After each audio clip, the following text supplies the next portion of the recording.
Texas football was in a shootout with Iowa State. Texas volleyball continues to spike down the competition. And Texas baseball takes the field for fall ball. It's College Press Box.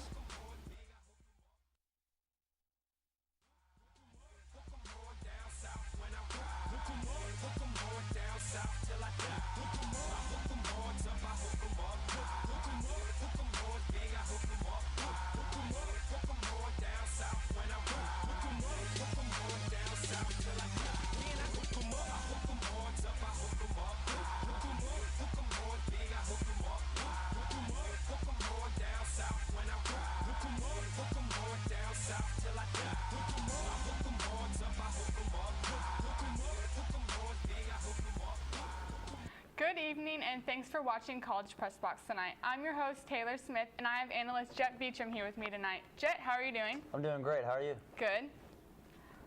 This past weekend, Iowa State came into DKR and proved a tough opponent for Texas. Jett, were you able to see the game on Saturday? Yes, I was, and it was a shootout. Points all over the board, and I loved it. Great atmosphere, really. The Longhorns took on the Iowa State Cyclones this past Saturday in a high-scoring game that came down to the final seconds. Let's go straight to DKR and look at the highlights of this last weekend's matchup. Iowa State Bebo getting the crowd riled up. First quarter, swoops pass to Marcus Johnson for 28 yards, gets scoring on the board. Texas up early 7-0. Here in this first quarter as well, Jonathan Gray takes it right up the middle, goes over Lyman, stretches out there for the touchdown. Texas takes the early lead 14-0 in the first quarter. But here comes Iowa State coming back. Sam Richardson passes it to E.J. Bibbs in the middle. Iowa State gets the touchdown. Texas still leads 14-7. Here in the second quarter, swoops, passes the ball to John Harris, runs to the sidelines, gets smashed, fumbles the ball, and is recovered by Javon Miller, who rumbles for 51 yards, gets the touchdown, ties the game up at 14, Iowa State and Texas. Second quarter, 3rd and 25, swoops passes it to Marcus Johnson for 36 yards. Texas gets the first down.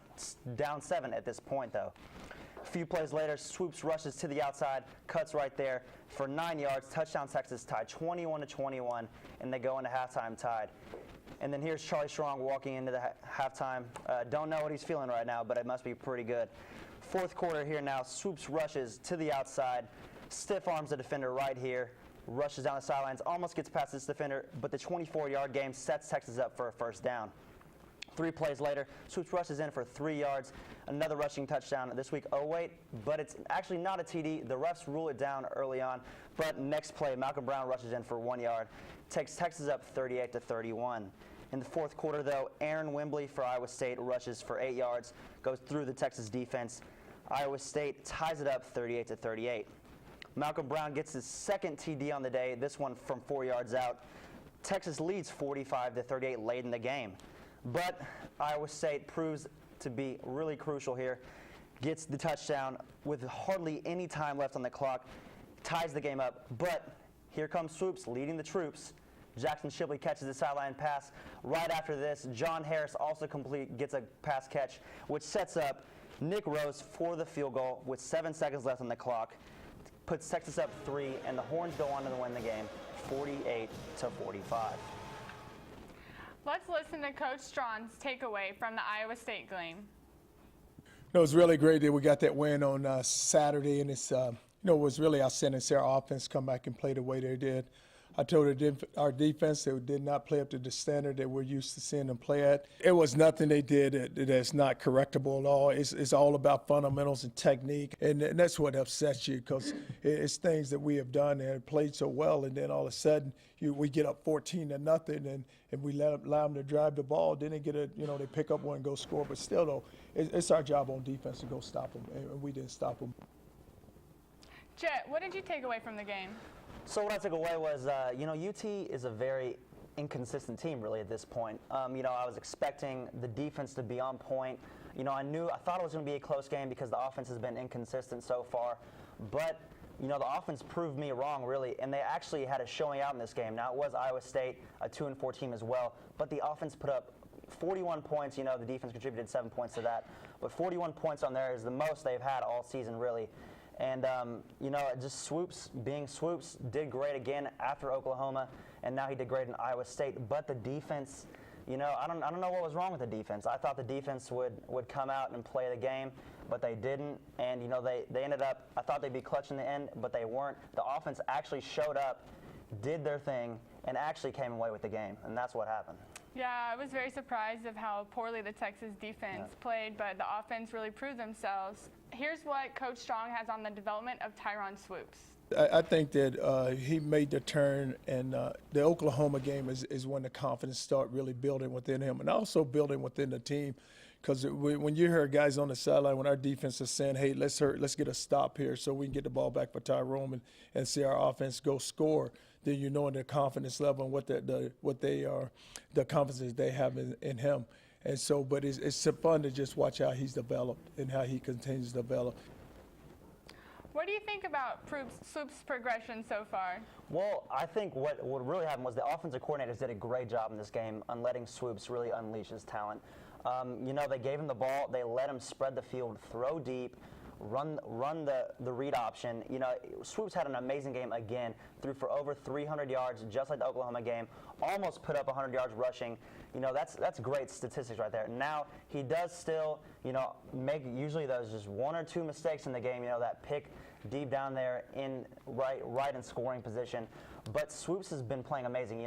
When he makes that mistake, it's normally early in the game, and he learns from it. He doesn't screw up the rest of the game. He plays great. His passes were on point, and he was running great. He's not as fast as we really thought he was, but he can run and he can rumble and he'll take hits, and he's a really durable guy. And I think Swoops is going to be a great quarterback for the future. I agree with you, Jett. Let's take a look at Charlie Strong's thoughts on the Kansas State game this coming week.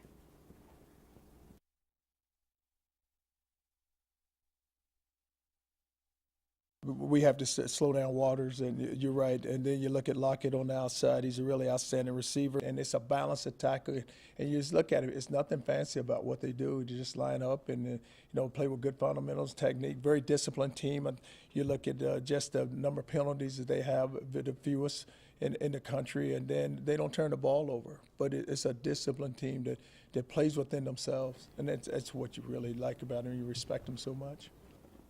What do you think about Texas' chance this weekend against the Wildcats? Well, I honestly think that Texas actually has a pretty good chance. The Wildcats are a really strong team. Their only loss to the ranked Auburn Tigers this season, and it was actually a close game. And they did come away with the win against Oklahoma. Oklahoma should have won that game, but, they still stuck out. They still played their thing, and they did their thing. And I think Kansas State's a really strong squad. Now, I still think Texas, the way they've been playing recently, the offense, maybe if the offense is on point now, can get past that really good Kansas State defense. And I'm hoping the defense can show up like they did, in Oklahoma and Baylor, and not like in Iowa State. If those two things actually happen, I think Texas is going to be really good against Kansas State. Now, the thing is, I think Kansas State is still an overmatched team. They're ranked number 11. They've only lost one, as I said. But, Texas has a really good chance. I think it's going to come down to the wire with this game. I think I agree with you, Jett. I would like to see the defense that we saw earlier in this season show up for this game. Next on College Press Box, we are discussing hockey, volleyball, and soccer. Stay tuned.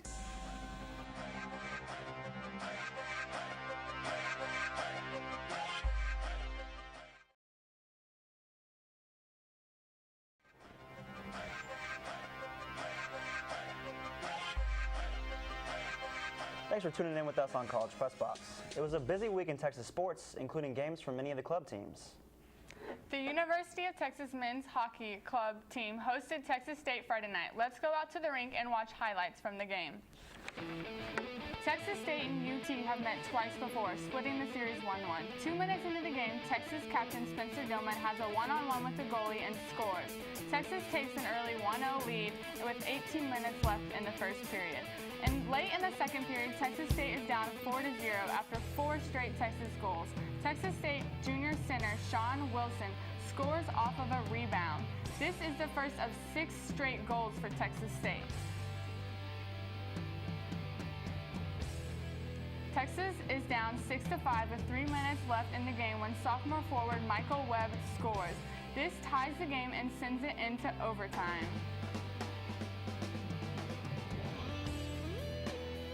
In sudden death overtime, let's go out to Reese for the game-winning call. Has it back now. from the right line. He got away from one man. Post up, take a shot. He got it! Wow. He got it! He got it! Spencer Delman will win it for Texas. This stings the eyes of Texas and improves to 5-4. Texas will face Texas Tech Friday, October 24th. The number 2 ranked Texas volleyball team traveled to Manhattan, Kansas this past week to take on Big 12 rival number 25 Kansas State. 3 players finished with double-digit kills, led by senior Kat Bell's 12 kills. Sophomores Chloe Collins and Nicole Dalton also had 23 and 19 assists, respectively. The Horns swept the Wildcats in 3 straight sets to improve their overall record to 14-0 and picked up their 22nd straight Big 12 conference win. Texas soccer traveled to Fort Worth on Friday night to play TCU. Texas attacked early, but TCU's goalie had some key stops. 28 minutes into the game, the score was tied at 0. TCU midfielder Mackenzie Koch headed the ball towards the left corner of the net and barely got past Texas goalie Abby Smith's reach. TCU took a 1-0 lead coming out of the halftime. TCU scored 2 early goals, putting TCU ahead 3-0. Texas sparked some offense 57 minutes left into the game, and with forward Chantel Campbell's score from 8 yards out, Texas lost 3-1. Texas men's swimming and diving face off against state rival Texas A&M in their season opener this past Friday. The team picked up wins in all 15 individual and relay events as the Longhorns beat A&M by a total score of 153 to 113. All-American sophomore Will Lacan picked up 2 wins on the night, posting a 48.44 in the 100-yard backstroke and a 148.18 in the 200 individual medley. 2-time All-American diver junior Corey Bowersox edged out teammates Mark Anderson and Will Chandler in the 1-meter event with a score of 432.75. Anderson and Chandler took second and third with the scores of 425.78 and 44.03 respectively. Men's swimming and diving resumed their competition this Friday in Ann Arbor, Michigan. Texas men's tennis traveled to College Station this past weekend to play in the USTA ITA Texas Regional Championship. Play finishes today. Texas seniors Adrian Berkowitz and Sohan Hess Olsen will play in the single quarterfinals. Freshman John Mee took a tough loss on Sunday and will play in the consolation singles game. Champions of the Texas Regional receive automatic entry into the National Intercollegiate Championship in New York. Texas softball continued their fall softball schedule last night with an 11-0 win over the University of the Incarnate Word. The offense racked up 13 hits, led by junior Holly Curran and sophomore Kelly Hansel, who both went 2 for 2. A trio of pitchers held the Incarnate Word to 0 runs scored and just 4 hits. Rookie Erica Wright pitched 3 innings, giving up only 1 hit and 2 walks. In relief, sophomore Lauren Sladden and senior Gabby Smith pitched 2 innings apiece, allowing only 1 and 2 hits respectively. Texas softball continues their fall schedule with a game against Galveston Community College this Friday. Texas rugby played a crosstown matchup against St. Edwards this weekend. Texas lost a close one, 29-27. Costly errors such as drop balls and missed tackles hurt Texas. After the game, we had a chance to catch up with assistant coach Gregory Hirsch and captain Taylor Hayes with their thoughts of the game.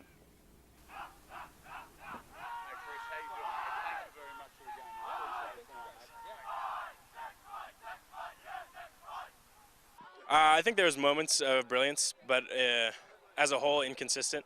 You know, I think we're giving just as much effort as we need to win, and it's falling short. Shoulda, woulda, coulda, right? You can't say I should have had it. It's whether you came out and executed or not. And obviously tonight we didn't execute. I didn't think our effort was there, especially on defense. We missed a lot of tackles first up. Even on the second tackle we missed, and I don't know. Mainly, I think it was just the effort. I think our skills are there. I think the technique is there. It was all effort tonight.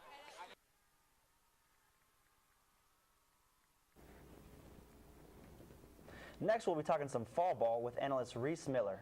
Stay with us here on College Press Box.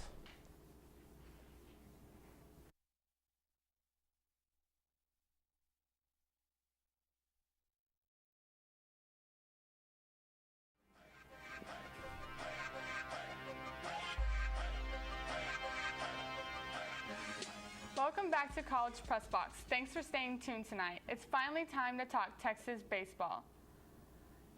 Texas baseball wrapped up the last of the 3 orange-white games this afternoon. The first 2 games appeared to be a pitcher's duel. Orange won the first game 1-0 on a C.J. Hinojosa's solo home run in the first inning. Freshman Connor Mays picked up the win and recorded 3 strikeouts. In the second game, Orange picked up another victory, winning again 1-0. Orange sophomore pitcher Casey Clemens threw 3 innings, striking out 4 and only allowing 1 hit. White sophomore pitcher Josh Sawyer did not allow another base runner after the 2 in the first inning. The final game of the series played this afternoon at 4.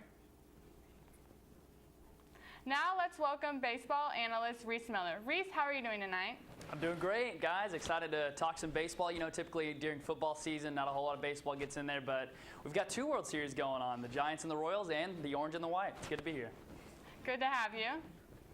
Texas is coming off a season that ended in heartbreak and extra innings loss in a semifinals in the College World Series against Vanderbilt. What can we expect from Texas this season, and why did Coach Augie Garrido schedule this World Series? Reese, we'll go to you first. Well, the reason Augie Garrido really wanted to schedule this World Series is he wanted to see a lot of these young guys in game-type situations with the type of ball that Augie Garrido loves to instrument into his offense. It's a lot of bunting, a lot of small ball. He wants to see his guys steal. Who can make the plays in those game-type situations? He's also got a couple of new guys on the mound. And one of those was a first baseman from last year. Casey Clemens has really transitioned into one of the back end of the bullpen guys this year. As you mentioned, he got the start in that game 2 of the Orange and White scrimmage. And you've got guys like Morgan Cooper trying to transition into a starting role. Younger guys coming up as well. So it's really an opportunity for him to see these young guys in a game-type situation against live, excellent pitching that Texas has. And what Texas has is a new combination of speed, agility, athleticism, and all of a sudden a little bit of power this year. They've got a couple new recruits and some guys that have really, like C.J. Hinojosa, like Trace Barrera, that I'm really looking forward to taking the next step in terms of the power department. So this is a dangerous Texas team, and you're only seeing a glimpse of it here in the fall. Yeah, I'm going to have to agree with Reese. I think really he named this World Series really to keep him almost in the field of the playoffs. You know, it's almost like a nod to last season and the success they had. And I think getting the players, you know, as Augie Garrido wants them to you know, play, to start, to actually get in a game setting, even though it's short, even though, you know, the crowd's not there, but it's still an important part of the game.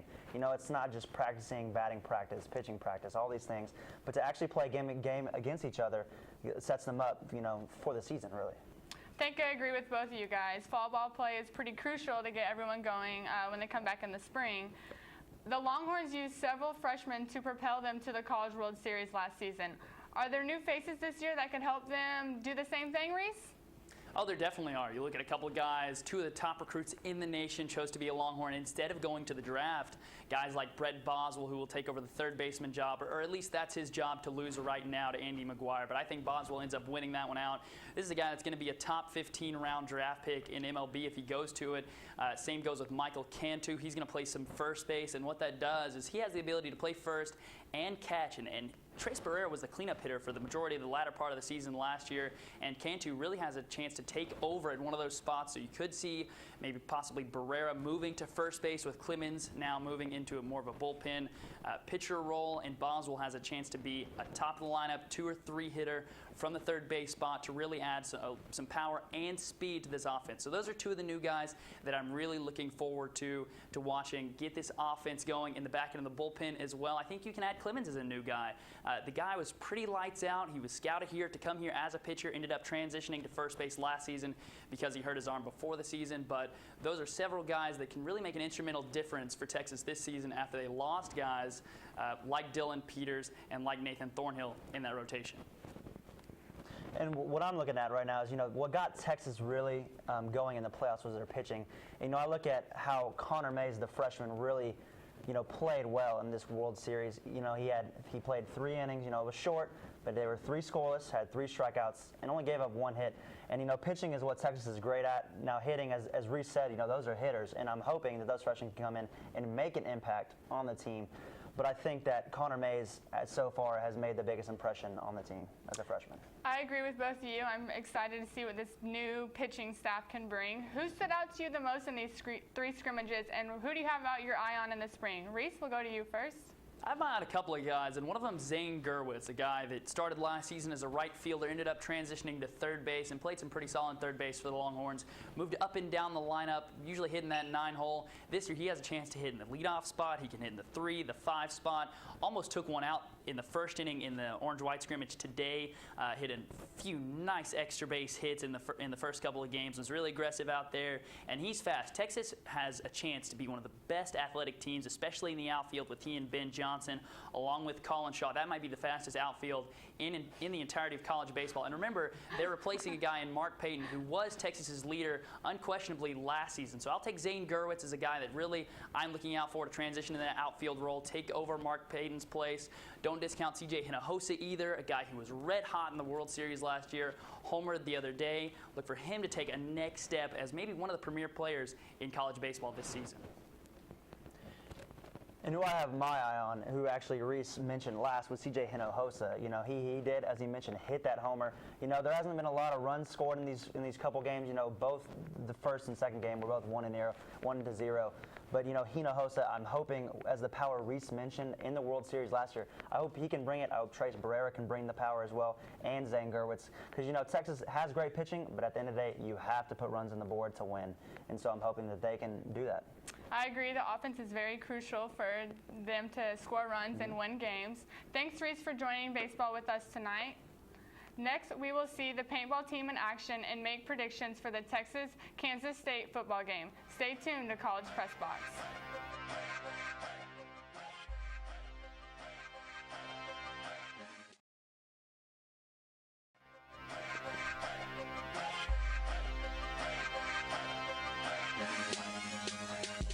Welcome back, and thanks for sticking with us here on College Press Box. We're headed to the battlefield where our very own Diego Contreras covered the sights, the sounds, and yes, the pain of Texas paintball.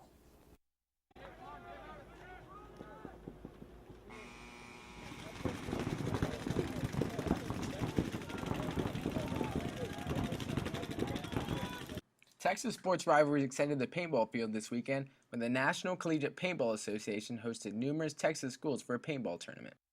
Competing teams included the University of Texas at San Antonio Roadrunners, the University of North Texas Eagles, the Red Raiders of Texas Tech, the University of Texas at Dallas, and meanwhile, longtime rivals Texas A&M and the Longhorns of the University of Texas at Austin found themselves renewing past quarrels.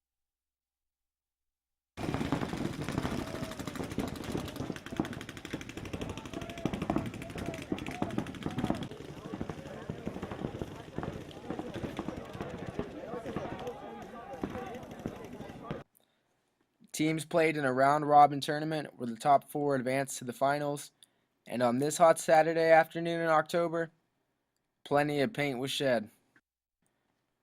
The hometown Texas Longhorns came up a little bit short, and meanwhile the Texas A&M Aggies were able to go back to College Station with the victory. From the paintball pitch, this is Diego Contreras, College Press Box. Now let's watch Katerina Biancardi and Alanis King ask students trivia questions about Texas football. So what do you think about David Ash playing baseball this season? It's promising. He's shown he has the arm for it, so hopefully he just doesn't get hit in the head. Weird. He doesn't belong there. No idea who that is. It was surprising to me that he would try another sport after what happened to him in the, with the concussions and all. I'm glad for him. If he finds something else he's good at, great. But you should also consider just letting it go and looking back at the good career he had and just being happy about it. Right. How many people do you think DKR Stadium can hold? A lot. DKR Stadium can hold about 100,000. 1,000,000? 110,000. How many wins do you think we'll have at the end of this football season? I want to shoot for 4. Well, wait, no. Total? Okay, total. I want to go for 6. 8. 4. I think we're gonna win every single one of the games we have coming up. This week in Longhorn Sports. All right, today we have baseball, the orange and white scrimmage at 4 p.m. on Longhorn Network. Soccer plays Arkansas at 7 p.m. Men's tennis at the UTSA ITA Texas Regional Championship.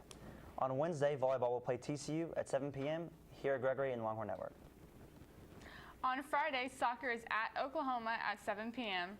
Softball plays Galveston Community College at 7 on Longhorn Network.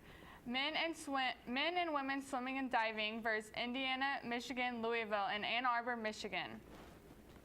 And then Saturday, rowing will be at the head of the Colorado. And Sunday, soccer will be at Baylor at 6 p.m. and women's golf at the Alamo Invitational. Before we go, let's watch Sean Watson after the John Harris catch.